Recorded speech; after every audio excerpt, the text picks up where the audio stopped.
श्री शिवाय नमस्तुभ्यम। महाराज, आप सभी लोग जानते हैं हर महीने एकादशी आती है और आप सभी लोग एकादशी का व्रत भी रखते होंगे, पर क्या आप लोगों को यह पता है कि एकादशी व्रत रखने की विधि क्या है और हमें एकादशी व्रत कैसे रखना चाहिए, किन नियमों का पालन करना चाहिए और एकादशी व्रत रखने का हमें क्या फल मिलता है? ये सारी अद्भुत जानकारियां वापस वीडियो में देने वाले हैं। महाराज, एकादशी व्रत तो हम सभी लोग रखते हैं, पर व्रत को सही तरीके से न रखने के कारण हमें उस व्रत का फल नहीं मिलता है, क्योंकि हमें एकादशी व्रत के नियमों के बारे में पता ही नहीं होता है।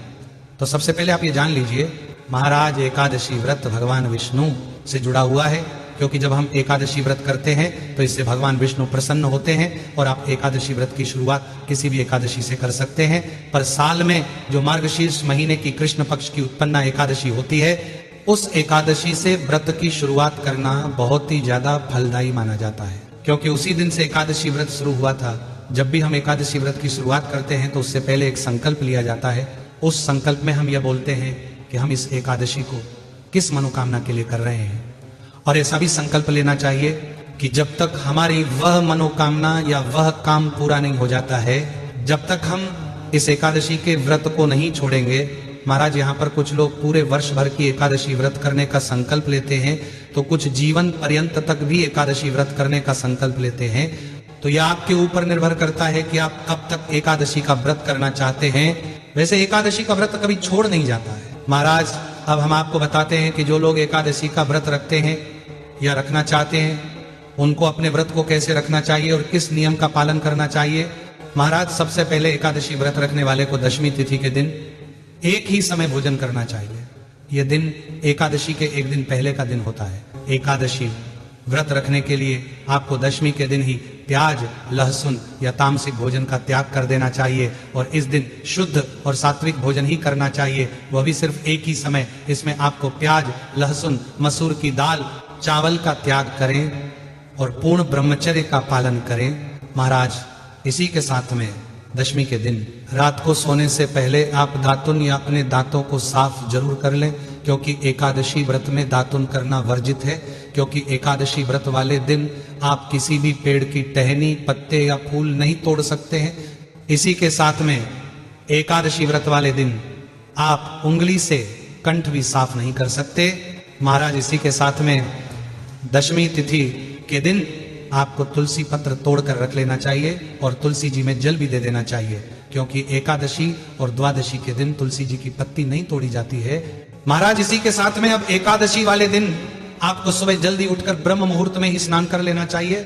एकादशी का व्रत रखने वाले को कभी भी एकादशी के दिन झाड़ू या पोछा नहीं लगना चाहिए और नाखून या बाल नहीं काटने चाहिए।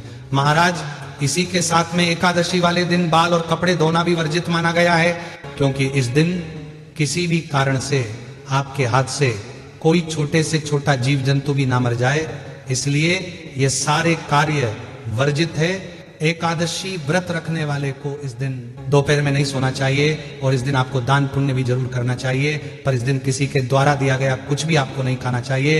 एकादशी व्रत रखने वाले को व्रत रखने के साथ में कम बोलना चाहिए, जितनी आवश्यकता हो उतना ही बोलना चाहिए। महाराज, पद्म पुराण के अनुसार एकादशी व्रत वाले दिन आपको सुबह जल्दी उठकर स्नान करके सुबह अपने व्रत का संकल्प लेना चाहिए कि आप आज पूरे दिन एकादशी का व्रत रहने वाले हैं और इसके नियमों का पालन करने वाले हैं।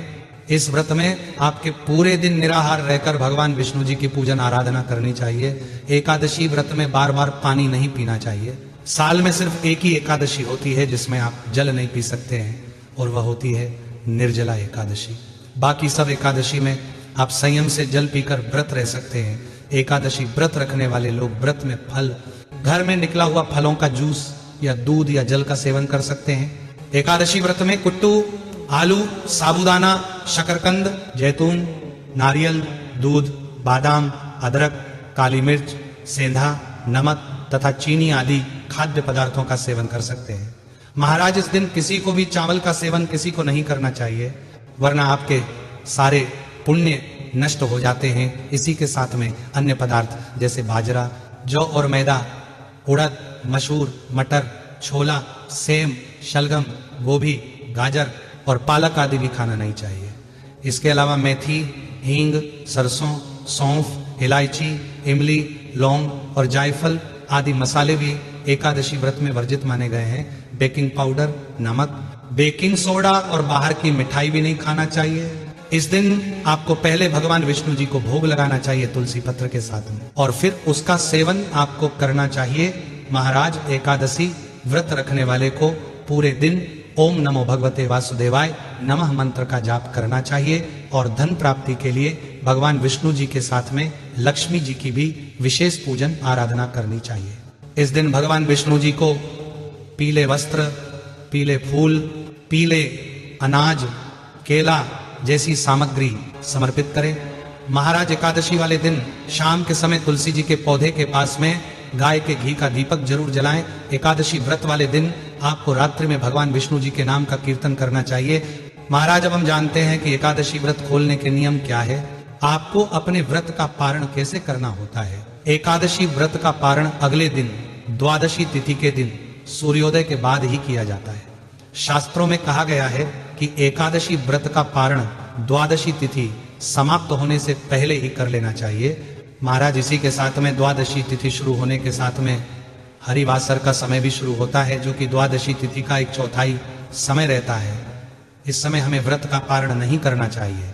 महाराज, एकादशी व्रत को हमेशा शुभ मुहूर्त में ही खोलना चाहिए, और द्वादशी तिथि के दिन सुबह सूर्योदय के बाद 3-4 घंटे के अंदर ही आपको अपने व्रत को खोल लेना चाहिए। व्रत खोलने के लिए आप द्वादशी तिथि के दिन सुबह जल्दी उठ जाएं, स्नान करें और भगवान विष्णु जी की पूजन आराधना करें। पूजा के बाद भगवान विष्णु जी से प्रार्थना करें कि आपसे एकादशी व्रत में जो भी गलतियां हुई हो उसके लिए वह आपको क्षमा करें और आशीर्वाद प्रदान करें। अब आप अपनी सीधे हाथ की हथेली से 7 अंजनी जल पीकर और 7 चने के दाने खाकर अपने व्रत को खोलना चाहिए। महाराज, इसी के साथ में अब आप द्वादशी तिथि के दिन अपना भोजन कर सकते हैं, पर इस दिन भोजन करते समय भी इस बात का ध्यान रखें कि शुद्ध और सात्विक भोजन करना चाहिए और बिना लहसुन प्याज का ही दिन भोजन करें। आप इस दिन चावल का सेवन कर सकते हैं। इसी के साथ में इस दिन ब्राह्मणों को मिष्ठान और दक्षिणा आदि जरूर देना चाहिए। इसी के साथ में शिवव्रत यहाँ पर पूरा हो जाता है, और जैसी मनोकामना पूरी हो तो फिर आप अपनी इस एकादशी व्रत का उद्यापन भी जरूर करें। महाराज, इसी के साथ में एकादशी व्रत का उद्यापन मार्गशीर्ष मास के शुक्ल पक्ष की मोक्षदा एकादशी को करना बहुत ही शुभ माना जाता है। महाराज, अब हम आशा करते हैं कि आपको एकादशी व्रत करने से जुड़ी हुई सारी विधि और जानकारी मिल गई होगी, पर अभी भी अगर आपके मन में कोई प्रश्न है तो वह आप हमसे कमेंट करके पूछ सकते हैं। और आप हमारी ये वीडियो कहाँ से देख रहे हैं कमेंट में जरूर बताएं। श्री शिवाय नमस्तुभ्यम महाराज।